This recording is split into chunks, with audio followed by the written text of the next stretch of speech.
आज मार्कडवाडी येथे तुम्हा सर्वांना भेटण्यासाठी, तुमच्याशी बोलण्यासाठी आज उपस्थित माननीय सदाभाऊ खोत, या विधानसभा मतदारसंघाचे नेते माननीय रामभाऊ सातपुते, या गावचे माजी सरपंच माननीय विजय मार्कड, सोपान वाघमोडे, अप्पाजी मार्कड, पांडुरंग चोपडे, भगवान कोडलकर, महेश मार्कड, आनंदा मार्कड, अनुसयाताई मार्कड, या मंचावरती उपस्थित सर्व मान्यवर, अखंड महाराष्ट्राचं आणि अखंड देशाचं लक्ष मार्कडवाडीकडे लागून राहिलेलं आहे. आणि म्हणून जेव्हा मार्कडवाडीतून आम्हाला फोन आले की मार्कडवाडीतून एकच बाजू महाराष्ट्राच्या समोर जातीये की मार्कडवाडीतल्या लोकांना बॅलेटवरती मतदान हवं आहे आणि म्हणून तुम्ही आणि सदाभाऊनी या गावात आलं पाहिजे. तुम्हाला पाहिजे का बॅलेटवरती मतदान? मार्कडवाडीवाल्यांना जोरात सांगा, कळू द्या, राज्याला कळू द्या. मीडियावाल्यांना माझी विनंती आहे, हे सगळे मार्कडवाडीतले लोक कोण कोण आहेत हात वर करा. तर बघा अख्खं गावच आहे.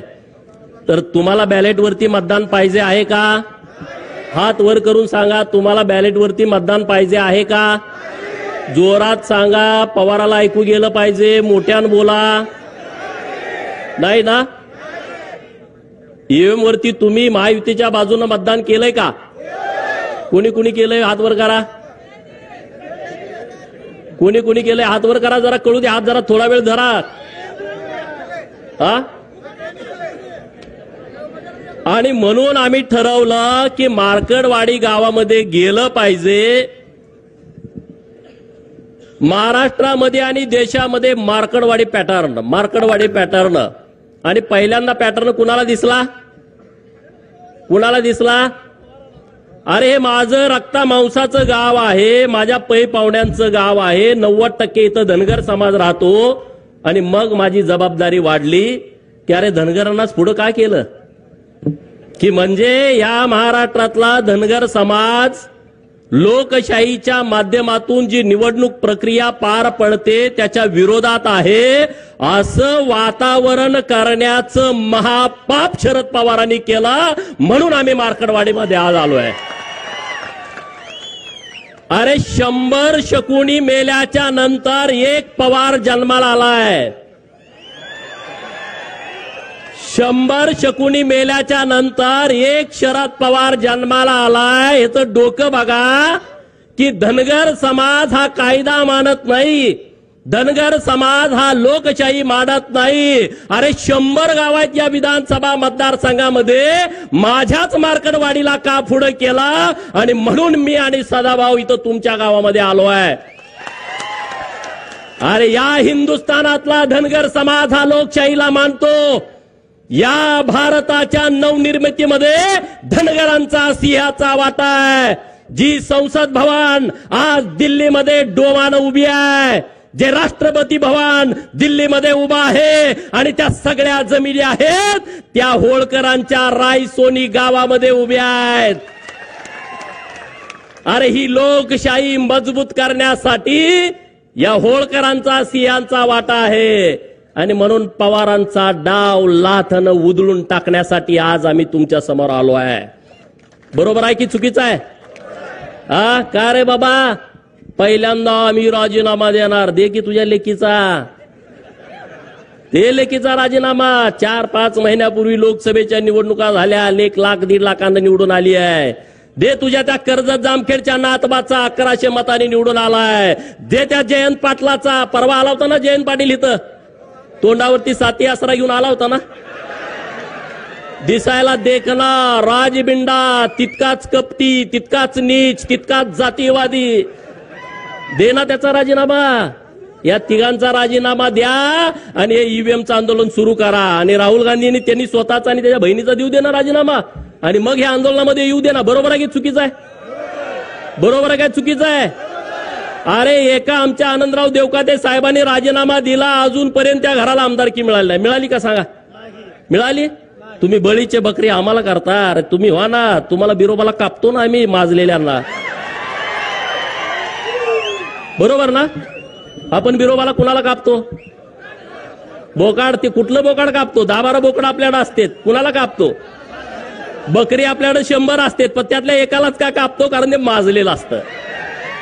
आणि म्हणून या महाराष्ट्रातल्या प्रस्थापितांना आपल्याला बिरोबाला आणि खंडोबाला कापावं लागेल.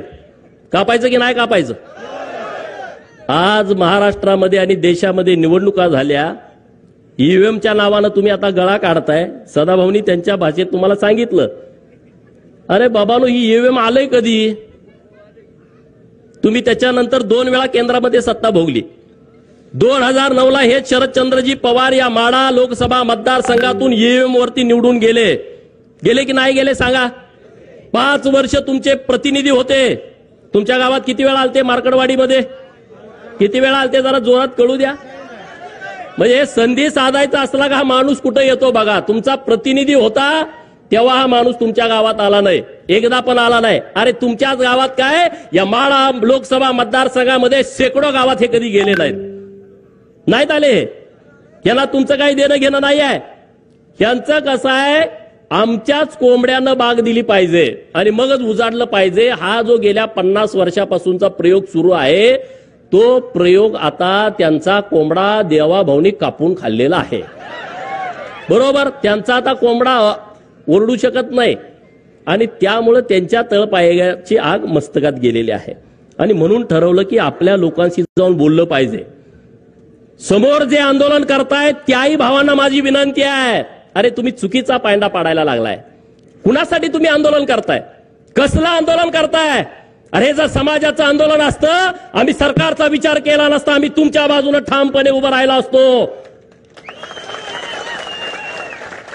आज जे मार्कडवाडीतून जे आंदोलन उभा करताय ना, हे सरंजाईशाही, हे मोहिते असतील, हे पवार असतील, ह्यांना वाटतंय की आम्हीच या लोकांना गुलाब बनवून आम्हीच इथले राजे आहोत लोकशाहीतले सुद्धा. अरे डॉक्टर बाबासाहेब आंबेडकर साहेबांनी जेव्हा संविधान आणलं ना, तेव्हा राजे आणि पोतराजे एका लेवलला आणून बसवले, यामध्ये फरक ठेवला नाही. आणि तुम्ही आता लोकशाहीमध्ये गेली अनेक वर्ष या महाराष्ट्राच्या सत्तेमध्ये ठाण मांडून होता आणि आता तुम्ही बाजूला झाल्यानंतर तुम्हाला वाईट वाटतंय. तुमच्या पोटामध्ये कळा उठतेत. तुमच्या पोटात किती जरी कळा उठल्या तर देवाभाऊ नावाचा डॉक्टर आलाय, चुन्याची गोळी देऊन तुम्हाला बरं करताय. तुम्ही आता टेन्शन घेऊ नका. ईव्हीएम वरती घोटाळा होतोय. अरे माझं 2019ला मी बारामतीमध्ये उभा होतो, माझं डिपॉझिट जप्त झालं, मी भारतीय जनता पार्टीचा उमेदवार होतो. ईव्हीएम मध्ये जर घोटाळा असता तर माझं डिपॉझिट गेलं असतं का? तुम्ही साधा विचार करा. गेलं असतं का सांगा? जरा तरी जवळ आणून चिटकवलं असतं का नसतं? जरा तरी जवळ. अरे 2024च्या लोकसभेमध्ये तुमचे 31 खासदार निवडून आले, तेव्हा यांची स्टेटमेंट काय होती पवारांची? महाराष्ट्र आणि महायुतीचा सुपडा साफ केला. बघा पेपर काढून, बघा युट्यूबवरती बातम्या काढून. महाराष्ट्राची जनता माफ करणार नाही, त्यांनी तुम्हाला हद्दपार केलं. 4 महिन्यापूर्वी यांची स्टेटमेंट. आणि आता तुम्हाला हद्दपार केलं तर ईव्हीएमच्या मागे पवार दडायला लागले. अरे ईव्हीएम बारकी मशीन आहे, त्याच्या मागे पवारासारखा माणूस दडू शकतो का? पण दडायला लागले. सदाभाऊनी तुम्हाला सांगितलं बॅलेटवरच्या यांना निवडणुका काय पाहिजेत. डॉक्टर बाबासाहेब आंबेडकर साहेब 1952ला लोकसभेला उभा होते, त्यांचा 14,000 मतांनी पराभव झाला आणि 74,000 मतं त्यांनी बाद केली होती. 74,000 मतं बाद. हे टगे लोक काय करायचे माहिती का? तुमचं बॅलेटवर आहे, दुसरी टिक मारली, बाद झालं. चिठ्ठी गिळून खाल्ली, विषय संपला. चिठ्ठी पळवून नेली, विषय संपला. आता यांना यात हस्तक्षेप करता येत नाही. आज हे मीडियामध्ये काय सांगतायत की अमेरिकेमध्ये सुद्धा ईव्हीएम वापरलं जात नाही. किती खोटं सांगायचं बघा. आज देशामधल्या अनेक राष्ट्रांमध्ये ईव्हीएम वरती निवडणुका होत आहेत. त्यामध्ये अमेरिकेमधले काही राज्य आहेत, त्यामध्ये ऑस्ट्रेलिया आहे, त्यामध्ये बेल्जियम आहे, Bulgaria, Switzerland, Canada, Mexico, Argentina, Brazil, Chile, Peru, Venezuela, Namibia, Nepal, Bhutan, Armenia, शेजारचा आपल्या बांगलादेश. आणि याच्यापेक्षा काय, जो राहुल गांधी तुमच्या गावामध्ये येणार आहे त्याच्या आजोळात इटलीमध्ये सुद्धा ईव्हीएम वरती निवडणुका होत आहेत. राहुल बाबाला माझा सवाल आहे, पहिला आजोळला जा, मामाच्या गावाला जा, जुक जुक जुक जुक आगे न गाडी, धुराच्या रेस्या हवेत काढी, पळती झाडे पाहूया आणि मामाच्या गावाला जाऊया. आमच्या लहानपणी आम्ही म्हणत होतो तू विमानात न जा आणि इटलीमध्ये काय ईव्हीएम मधून मतदान होतंय याचा अभ्यास कर ना. किती या देशामध्ये खोटं पसरवायचं. आपल्याकडे एक म्हण आहे, खरं घरातून बाहेर पडेपर्यंत चप्पल घालूपर्यंत खोटं गावभर हिंडून येतं. खरं घरातून बाहेर पडेपर्यंत चप्पल घालेपर्यंत खोटं गावभर हिंडून येतं. महाराष्ट्रामध्ये आणि देशामध्ये तसं झालंय. नरेंद्र मोदी साहेबांचं खरं चप्पल घालूच तर राहुल बाबाचं खोटा कर देशभर पसरतंय. इकडं शरद पवार देवाभाऊचं खरं चप्पल घालूच तर बाहेर पडूच तर शरद पवारचं खोटा का महाराष्ट्रभर पसरतोय. असं झालं तसं झालं, अमुक झालं तमुक झालं. अरे पारावरती गप्पा मारताना पवार साहेब लय खतरनाक माणूस आहे, पवार साहेब माणूस हुशार आहे. अरे आतापर्यंत शरद पवार हा विश्वासघातकी माणूस आहे हे सगळ्या लोकांना माहित होतं. कुणाकुणाला माहित नव्हतं हात वर करा. सगळ्याला माहित, कुणाकुणाला माहित होतं त्याने हात वर करा की शरद पवारांचं संपूर्ण राजकारण हे विश्वासघातावरती अवलंबून आहे. याबद्दल महाराष्ट्रातल्या कुठल्याच माणसाच्या मनामध्ये शंका नव्हती. का होती कुणाच्या मनामध्ये शंका? पण शरद पवार हुशार आहे असं सगळी माणसं म्हणत होती. शरद पवाराला अक्कल जास्त आहे, ती कधी काय करेल सांगता येत नाही. हे म्हणणं तुमचं खरं होतं का नाही सांगा. पण मार्कडवाडीच्या पॅटर्न मध्ये पवारांनी लक्ष घातल्यानंतर पवार विश्वासघातकी आहेत हे सगळ्याला मान्य होतं. पण पवारांची अक्कल सुद्धा संपलेली आहे हे आता मार्कडवाडीच्या आंदोलनामधनं माहीत झालेलं आहे लोकांना. बरोबर ना? अरे बाबांनो, काय आंदोलन तुम्ही करताय, काय प्रक्रिया आहे तुम्ही समजून घ्या. या महाविकास आघाडीच्या नेत्यांना मी आणि सदाभाऊंनी आवाहन केलं होतं. मुंबईमध्ये महात्मा गांधींच्या पुतळ्यांच्या समोर बसून हे आवाहन केलं होतं की 2017 साली निवडणूक आयोगानं आवाहन केलंय, जर यामध्ये काही घोटाळा असेल तर तुम्ही समोर या आणि आम्हाला दाखवून द्या. 2017 पासून 2024 पर्यंत एकही माणूस तिथं ईव्हीएम मशीन हॅक होतंय याचा पुरावा घेऊन गेला नाही. आणि आम्ही सुद्धा आवाहन केलं होतं, तुम्ही कशाला असं खोटं सांगताय लोकांना. जर ईव्हीएम हॅक होत असेल, ईव्हीएम मध्ये सेटिंग झाला असेल तर तुम्ही सगळे समोर या आणि आम्हाला दाखवून द्या की ईव्हीएम मध्ये अशा अशा पद्धतीनं घोटाळा होतोय. एकही माणूस पुढे यायला तयार नाही. बक्षीस पण आम्ही जाहीर केलं. जयंत पाटील इथं आले होते परवा, त्याचा चेहरा बघितला, लय डिम पडलं होतं. अरे 22 तारखेला संध्याकाळी हा माणूस मुख्यमंत्री होणार म्हणून नव्या नवरी सरकार नटला होता. इकडं तिकडं फिरत होता की मुख्यमंत्री होणार आणि सकाळी 11 वाजता गारज झाला, एकदम गडी डिम पडलाय. एकदम असा राजबिंडा गडी पण असा डिम पडलाय. आणि तो काय म्हणतोय, कार्यकर्त्याची मिटिंग घेऊन आपला विजय हा 61,000 मतांनी झालाय. निवडून किती मतांनी आलाय? 11,000. भाजपवाल्यांनी 50,000 मतं यात अगोदरच सेट केलेत. काय म्हणतोय? भाजपनं 50,000 मतं अगोदरच सेट केलेत. म्हणून मी आणि सदाभाऊनं घोषणा केली, जर जयंतराव पाटील बाहेरच्या देशामध्ये शिकलेले आहेत, इंजिनियर आहेत, त्यांनी जर हे सिद्ध केलं तर मी 50 रुपयाचं बक्षीस देईल आणि सदाभाऊ 51 रुपयाचं बक्षीस देईन. असं 101 रुपयाचं बक्षीस आम्ही जाहीर केलंय. लायकीप्रमाणे बक्षीस द्यावं लागतं म्हणून 101 रुपया. दुसरा कोणी हॅकर असेल तर त्याला 11 लाख रुपयाचं आमचं वेगळं बक्षीस आहे. त्यानं जर त्याच्या बुद्धिमत्तेनं हॅक केला तर काय प्रकार आहे. किती खोटं बोलायचं, लोकांना किती खोटं सांगायचं. जयंत पाटलांना ही प्रक्रिया माहित नाही ईव्हीएमची, शरद पवारांना ही प्रक्रिया माहित नाही. मी आवाहन करतो मार्कडवाडीतून शरद पवारांनी राष्ट्रवादी काँग्रेसच्या खासदारांचं, राष्ट्रवादी काँग्रेसच्या आमदारांचं एक प्रशिक्षण घ्यावं आणि या देशामध्ये निवडणुका कशा होतात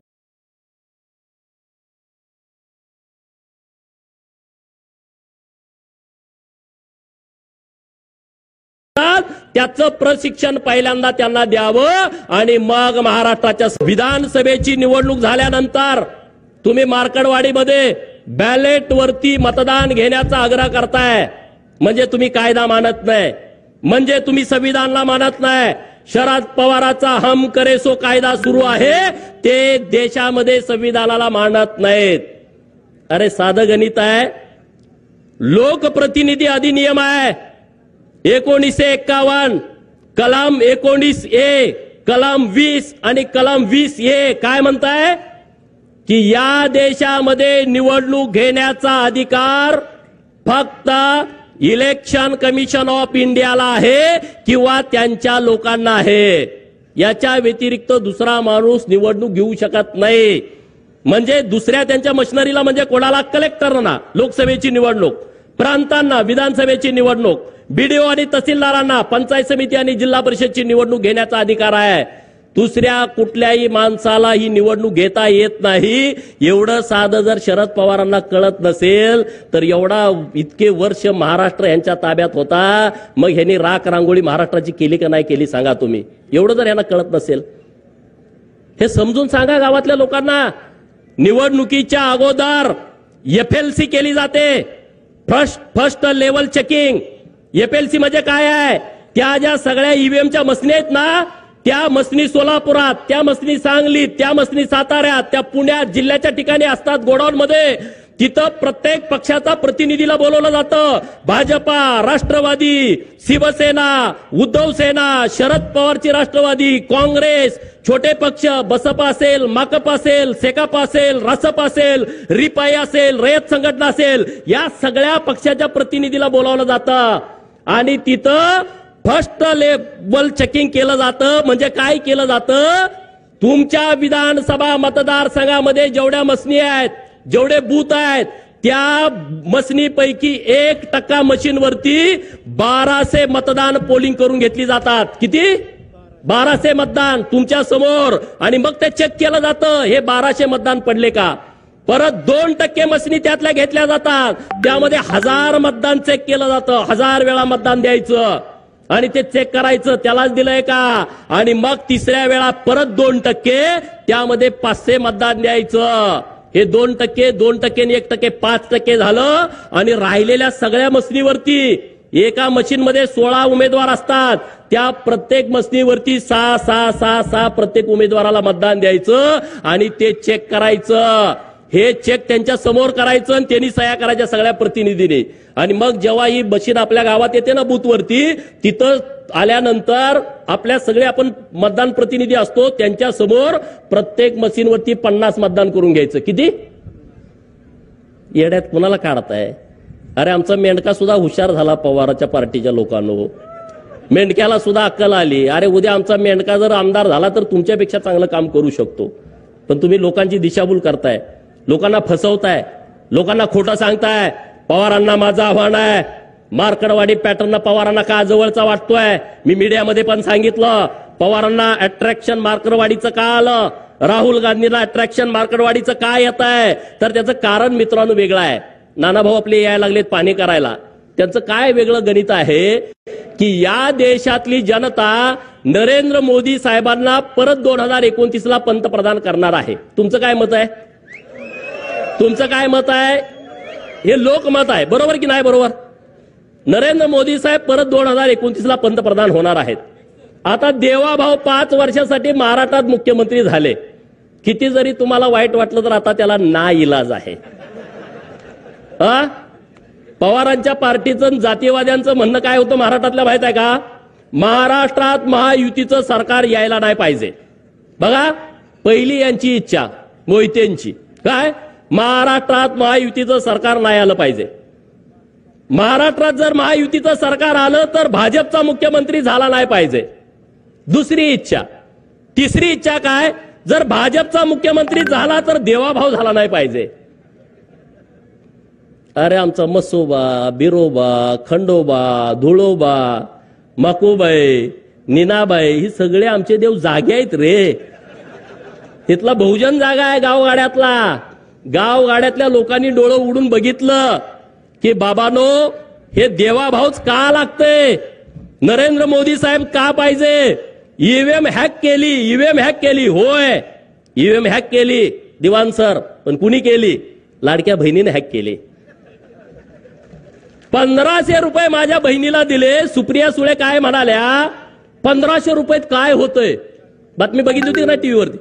1500 रुपयात काय होतंय? मी सांगितलं, चॅनेलवाल्यांनी मला विचारलं ताई असं बोलतात की 1500 रुपये मध्ये काय होतंय. मी त्या चॅनेलवाल्यांना सांगितलं हे 1500 रुपये मुंबईमध्ये ताज हॉटेलला बसून 1,500 रुपयाची कॉफी पिणाऱ्यासाठी नाहीत. हे 1500 रुपये ट्रायडंट हॉटेलला 1,000 रुपयाचा चहा पिणाऱ्यासाठी नाहीत. 2-3 लाखाचा गॉगल घालणाऱ्यांच्यासाठी हे अजिबात नाही आहे. ज्यांच्याकडे 1.5-2-3 लाखाची पर्स आहे अजिबात नाही. ज्यांच्या पायामध्ये 1.5 लाखाचा 50,000चा 1 लाखाचा उंची सँडल आहे त्यांच्यासाठी नाही. लिपस्टिक वाल्यांच्यासाठी नाही. हे कुणासाठी आहे? मार्करवाडीमध्ये जी माझी बहीण रानामध्ये काम करते आणि तिच्या अंगामध्ये ताप आला, कणकणी आली, थंडी आली आणि तिच्याकडे 50 रुपये इंजेक्शनासाठी नाही, त्या माझ्या बहिणीसाठी ही योजना आहे.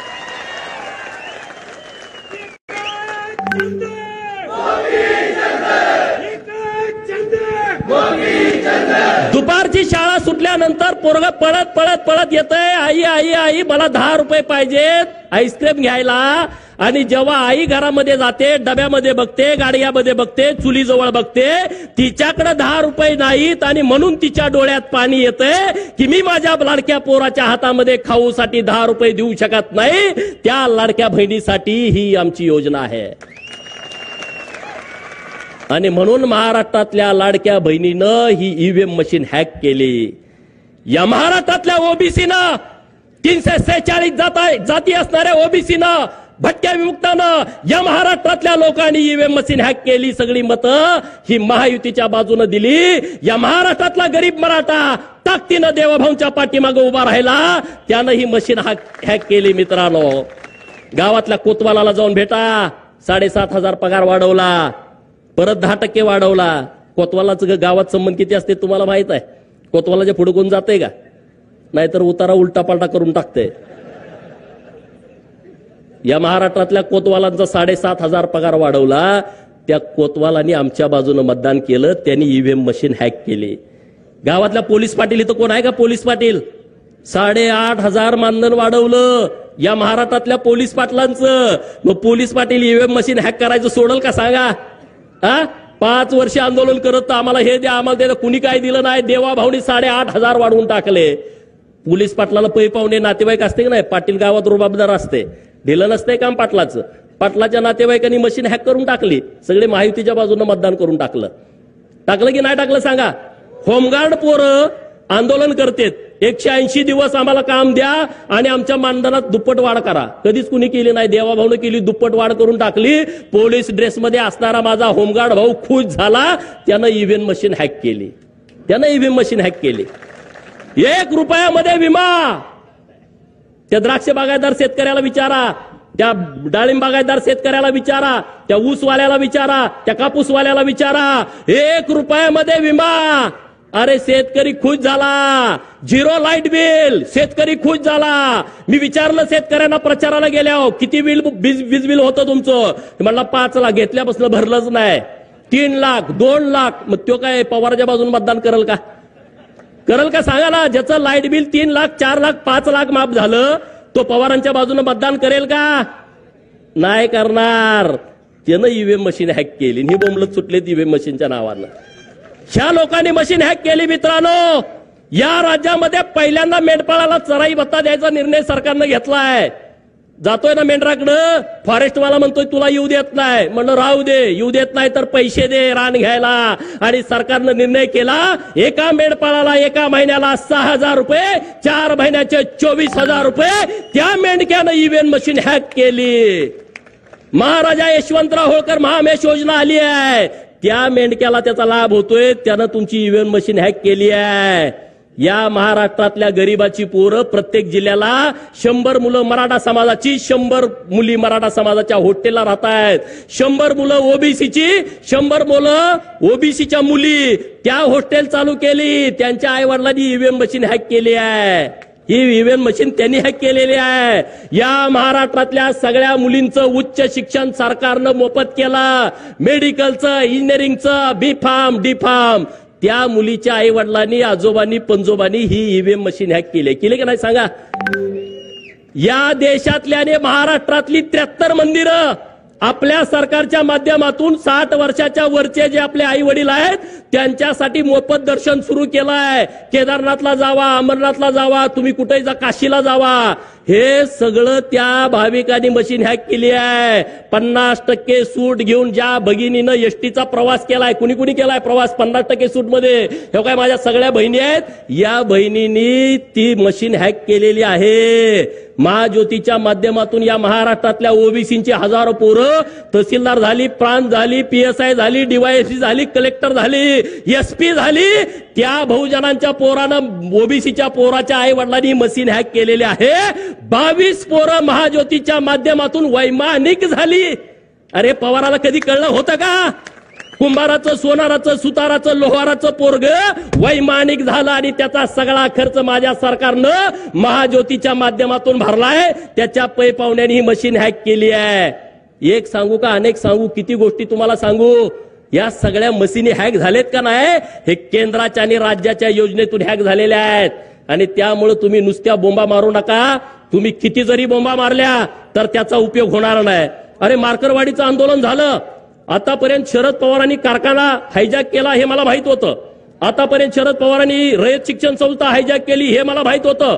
सूतगिरण्या हायजॅक केल्या हे मला माहित होतं। यशवंत चव्हाण प्रतिष्ठान ते हायजॅक केलं माहित होतं। पण हा लबाड लांडगा मार्करवाडीचं आंदोलन पण हायजॅक करतोय याचं मला विशेष वाटलं। अरे तुमचं आंदोलन पण त्यानं पळवून नेलं, पवारांच्या नावावरती आंदोलन पडलाय। आणि म्हणून मार्करवाडीतल्या सगळ्या लोकांना माझं आव्हान आहे, उद्या तुम्ही बसा, हे राजकारण जाऊ द्या बाजूला, हे विधानसभेचा विषय नाही आहे, हे माळशिरस तालुक्याचा विषय नाही। अरे महाराष्ट्राला चुकीच्या पद्धतीनं दिशा देण्याचा प्रयत्न, भारताला चुकीच्या पद्धतीनं दिशा देण्याचा प्रयत्न या मार्करवाडीच्या आडून केला जातोय, तो इथल्या लोकांनी खपवून घेतला नाही पाहिजे। हे चुकीच्या लोकांना तुम्ही खतपाणी घालताय, ज्यांची माती झाली आहे, ज्यांचं स्मशान वाटा झालाय, त्या लोक हे चुकीच्या पद्धतीनं आंदोलन हाताळतायत। आणि मुंबईमध्ये बघितलं हे कसं आहे बघा प्रकरण, मार्करवाडीमध्ये प्रशासन गैरवापर करताय म्हणून आम्ही आमदारकीची शपथ घेत नाही। पहिल्या दिवशी तुम्ही बघितलं का, पहिल्या दिवशी काय केलं, आमदारकीची आम्ही शपथ घेत नाही। मग आता दुसऱ्या दिवशी यांनी काय घ्यायची सांगा? बरोबर ना? तुम्हाला हे पसंत नाही, तुम्ही ईव्हीएमच्या विरोधामध्ये आहे, तर तुम्ही पहिला राजीनामा दिला पाहिजे ना। तुम्ही पहिला राजीनामा देऊन टाका ना सगळेजण सरसकट। तुमच्या कुणाच्या तरी सांगण्यानं बॅलेटवरती निवडणुका होतात। अरे काय धर्मशाळा आहे का? कुणी पण सांगावं आणि कुणी काय करायचं, हे कायद्याचं राज्य आहे, हा कायद्याचा देश आहे। जे संसदेमध्ये चालतंय, जे महाराष्ट्राच्या विधानसभेमध्ये कायदे होतात त्या पद्धतीनं हा देश चालतो। पवारांनी सांगण्यावरून आणि त्यांच्या बगलबच्च्यांच्या सांगण्यावरून हा देश चालत नाही, राहुल गांधीच्या सांगण्यावरून हा देश चालत नाही। ज्यांना ही प्रक्रिया मान्य नसेल त्यांनी राजीनामे द्या आणि मग तुम्ही आंदोलन सुरू करा। नुसतं करंगळी कापून शहीद झाल्याचा आव आणू नका। ज्यांना कोणाला द्यायचं आहे ना, आज दिल्लीमध्ये तिथं सुप्रिया सुळेंनी ओम बिर्ला साहेबांना जाऊन भेटावं अध्यक्षांना आणि तिथं तात्काळ राजीनामा द्यावा। ईव्हीएम वरती माझा विश्वास नाही आणि म्हणून मी राजीनामा देत आहे आणि मी माझ्या बाबाच्या सोबत आंदोलनात उडी घेत आहे। राहुल गांधी आणि प्रियांका गांधींनी ओम बिर्ला साहेबांना भेटावं आणि डायरेक्ट राजीनामा द्या ना। मीडियाच्या समोर काय राजीनामा देत आहे? आणि रोहित पवार, जयंत पाटील यांनी उद्याच्या उद्या, कालच राहुल नार्वेकर साहेबांचे अध्यक्ष म्हणून निवड झालेली आहे, त्यांच्याकडे पहिल्यांदा जाऊन राजीनामा द्यावा। जर उद्या यांनी राजीनामा दिला नाही तर परत ईव्हीएमच्या विरोधात थोबाड उचकायचं नाही। बरोबर ना? बरोबर का चूक आहे? तुम्हाला करायचंय तर खरंच करून टाका ना। नाटक कशाला करताय? नाटक करू नका। तुम्हाला जे काम करायचंय ते तुम्ही एकदम बिनधास्त करा। मला एका मित्राचा सकाळी मेसेज आला आणि त्याला असं त्यामध्ये लिहिलं होतं, मला महाराष्ट्रात मविआचे सरकार येईल अशी पवारांना होती आशा। महाराष्ट्रामध्ये मविआचं सरकार येईल अशी पवारांना होती आशा, परंतु मार्करवाडीकरांनी त्यांच्या तोंडात घातल्या माश्या। महाराष्ट्रात मविआचं सरकार येईल अशी पवारांना होती आशा, परंतु मार्करवाडीकरांनी त्यांच्या तोंडात घातल्या माश्या। पवारांच्या राजकीय जीवनाचा केला तमाशा, म्हणून पवार वाजवत आहेत ईव्हीएमचा ताशा। बरोबर ना? अरे अहमदनगरचं नाव बदललं, पुण्यश्लोक अहिल्यानगर केलं, मार्करवाडीतल्या लोकांना काही आनंद झाला असेल का नसेल? झाला की नाही झाला? अरे मग त्यांनी मतं दिली असतील ना. मोहितेच्या विरोधामध्ये लढायचा डीएनए इथल्या लोकांचा आहे. सीताराम अण्णा वाघमोडेंच्या पासून एसबी अण्णांच्या पर्यंत आहे की नाही? आहे की नाही? मग ते काय लगेच बदलतेत वैर? एवढे काय गुलाम झालो का आम्ही? आमच्यात पण काय रग आहे की नाही? रामभाऊच्या डोक्यात तोच विषय आहे, दुसरा विषयच नाही. रामभाऊ प्रचाराची सभा असल्यासारखं ठोकूनच काढतो मोहितेंना. अरे रामभाऊ सारखा पोरगा, माझ्यासारखा पोरगा, हे भाजपमुळे आमदार झालो आम्ही. आम्हाला केलं असतं का सांगा? आम्हाला आमदार केलं असतं? अरे आमची शिफारस करायला माणूस नाही. जी कोण जाईल ते उलटच सांगते, जी कोणी जाईल ते उलटच सांगते. मला सदाभाऊला मी, आम्ही दोघच आहे. सदाभाऊला म्हणतात गोपीचंदला कशाला नादाला लागतोय, मला म्हणत नाहीत, त्याला माहित आहे. अरे बाबांनो, रामभाऊने एक विषय मांडला की रणजितसिंह मोहितेंनी राजीनामा द्यायला पाहिजे. खरंच त्यांना जर लाज वाटत असेल ना,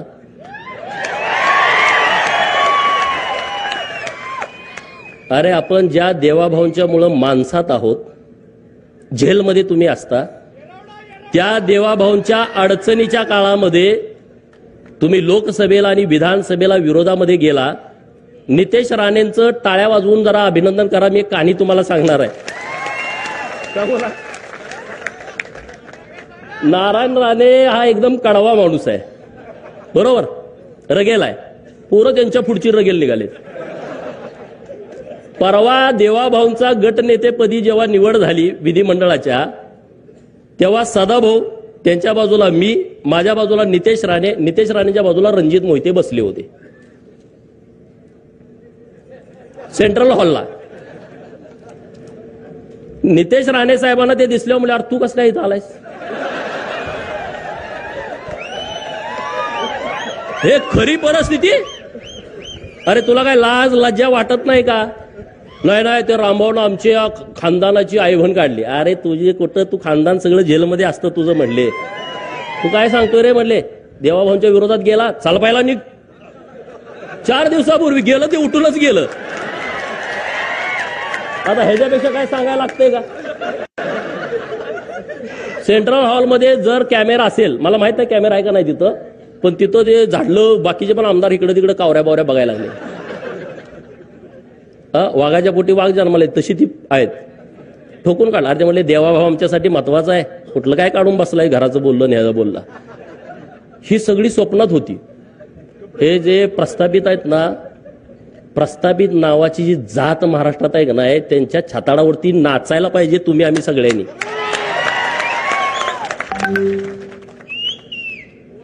नाचायला पाहिजे का नाही पाहिजे? त्यांना असं वाटत होतं की आता आपलं कोणतर सरकार येते ना, आम्ही असं करून तसं करू. आता इतकी मऊ आलेत. जयंत पाटलांचं कालचं सभागृहातलं भाषण ऐकलं का? 2019ला देवाभाऊंना पुन्हा येईन ह्याच्यावरती असा डिवचत होता का नाही? आणि काल स्वतःसारखा मऊ. 4 वेळा पाया पडले सगळ्यात तिन्ही पुढाऱ्यांच्या. किती वेळा? जयंत पाटील पडतंय ना, 4 वेळा लाचार झाले. मोहिते किरकोळ आहे हो, किरकोळ म्हणजे तुम्हाला माहित आहे किरकोळ झालंय ते, पूर्वीसारखी परिस्थिती नाही. त्यामुळे जास्त बोलण्यात काय पॉइंट आहे असं मला वाटत नाही. कारण ह्या लोकांची सवय काय, आमचं पोरग जरी जन्माला आलं तर ते आमदार झालं पाहिजे. आणि आम्ही किती बी इकडं 20-20 वर्ष काम केलं, यांचं काय ह्यांना लॉटरी लागली म्हणते. अरे लॉटरी? अरे आमच्या अंगावरती अजून पोलिसांनी मारलेले वळ गेले नाही 2007, 8, 9चे. ह्या जयंत पाटलाला मी जेव्हा अडवलं होतं तेव्हा आमच्यावरती लाठीचार्ज झाला होता. ती पोलिसाकडं प्लॅस्टिकचे काटे ना, पोलिसाकडं लय वाईट आहे. ते मारल्यानंतर 1 तासानं कळतंय कातड गेले, आधी कळत नाही. पुण्यश्लोक अहिल्यादेवींची जयंती होती त्या दिवशी, आणि अचानक मी तिथं मंत्र्यांना बंदी घातली होती. टेंबूचं पाणी जोपर्यंत देत नाही तोपर्यंत मंत्र्यांनी यायचं नाही. जयंतरावला जरा कंड होता. अचानक हेलिकॉप्टर उतरवलं. मी तासगावात गेलो होतो, मला कळाला आलाय. लगेच गाडी वळवली, 5-50 पोरावरती अडवून टाकला. अडवला का पोलिसांनी लाठीचार्ज केला. आणि परत आम्ही त्या जयंतीच्या कार्यक्रमाला गेलो, किडेबिस्री तालुका सांगोल्याला. आणि तिथं कोंबडवाडी म्हणून गाव आहे, तिथं गेल्यावर चंचा नाही लागलं, तवर कळालं नव्हतं. अरे सगळ्यांना म्हटलं बघा काय काय झालं, पॅन्टावर केल्या तर कातडच नाही, सगळं रगात. अरे आम्ही संघर्ष केलेले लोक आहोत, आम्ही संघर्ष करून इथं आलोय, आम्हाला काही लॉटरी लागलेली नाही. आमच्या घरात पोरग जन्माला आलं तर आमचा नामकरणाचा कार्यक्रम कसा असतो? पोरग पाळण्यात ठेवतेत, आमच्या आया बहिणी गोळा होतेत, कुणी गोविंद म्हणा कुणी गोपाळ म्हणा, कुणी गोविंद म्हणा कुणी गोपाळ म्हणा, कुर्र करून त्याचं नाव ठेवतेत. बरोबर? मोहितेच्या घरात असं नाही, कुणी गोविंद म्हणा कुणी गोपाळ म्हणा.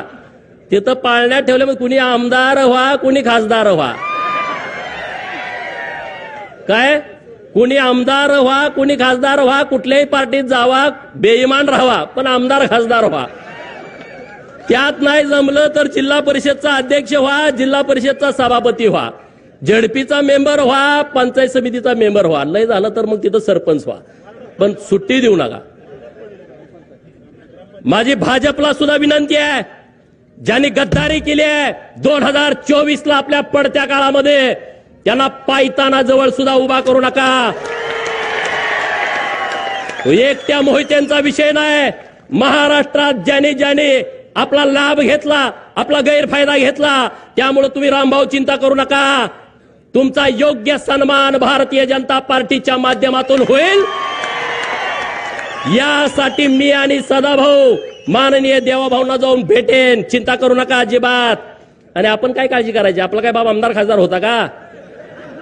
अरे तुमचा तर बाप ऊसतोड मजूर होता. माझी आई मी तुमच्या समोर बोलत असताना शेतात राबते, सदाभाऊची आई शेतामध्ये राबते. आपलं नुकसान होणार आहे काय? आपला काय कारखाना आहे का, सुतगिरणी आहे का, बँक आहे का, आपल्यावर लोन आहे? काय नाही. आपल्याकडे कापड आणि गाडी सोडून काही नाही. काय चिंता करायचं आहे? त्यामुळं कुठल्याही प्रस्थापिताच्या छताडाला धरायला आम्हाला कधीच काय भीती वाटत नाही, आणि आम्ही छताड धरतोय तुमच्यासाठी धरतो. आमचं वैयक्तिक काय नाही त्यांच्यासाठी, आमचं वैयक्तिक तिथं काय अडकलेलं नाही आहे. आणि म्हणून आज ईव्हीएमच्या बाबतीमध्ये जो खोटं खोटं खोटं, अरे लोकांना ती खरं वाटायला लागलं. आता मला कुलाळवाडी नावाचं गाव आहे, 11च मतं विरोधात पडलेत, मग तिथं काय ईव्हीएम घोटाळा झाला?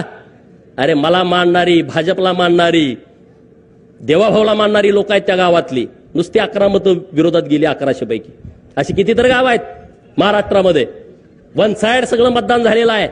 अरे या महाराष्ट्रातल्या जनतेचा विचार करणारा माणूस जर मुख्यमंत्री होणार असेल तर लोक पवारांना मतं देतील का? लोक विरोधकांना मतं देतील का? अरे देणार नाहीत. या महाराष्ट्रातल्या गोरगरिबांचा, उपेक्षितांचा, अपमानित लोकांचा नेता देवाभाऊ आहे. या महाराष्ट्रातल्या प्रस्थापितांचा कर्दन काळ आहे. या महाराष्ट्रातल्या विस्थापितांची काळजी घेणारा नेता आहे. आणि हा नेता महाराष्ट्राच्या सत्तेमध्ये यावा म्हणून गावगाड्यातल्या लोकांनी मतदान केलाय. गावगाड्यातल्या लोकांनी मतदान केलाय. गावगाड्याची काळजी घेणारा नेता आहे. अरे त्याला किती बदनाम करण्याचा तुम्ही प्रयत्न केला, किती आंदोलन केली, किती वेळा त्यांना डॅमेज करण्याचा प्रयत्न केला, किती त्यांना जातीवरनं हिणवलं, आणि तुम्ही पुरोगामी आहे का? अरे पुरोगामीच्या कंबारड्यात लाता लोकांनी घातलेल्या आहेत. यासलं थोतांड चालणार नाही या महाराष्ट्रामध्ये. अरे पुण्यश्लोक अहिल्यादेवींचं नाव दिलं सोलापूरच्या विद्यापीठाला, पवारांच्या मागे होतो आपण 2004 ते 2018, का नाही नाव दिलं? का प्रश्न पडतो का नाही स्वतःच्या मनाला? पडतो की नाही पडत? सोलापूर मधला हा विषय. आघाडीचं सरकार होतं, नाव दिलं नाही. आमची लोक विसरतात का? नाहीत विसरत. आणि म्हणून मार्करवाडीतली गावातली लोक ताकदीनं महायुतीच्या सोबत उभा राहिली, नरेंद्र मोदी साहेबांच्या सोबत उभा राहिली, देवाभाऊंच्या, एकनाथ शिंदे साहेबांच्या सोबत उभा राहिली. आणि पुढे सुद्धा तुम्ही ताकदीनं उभं राहावा.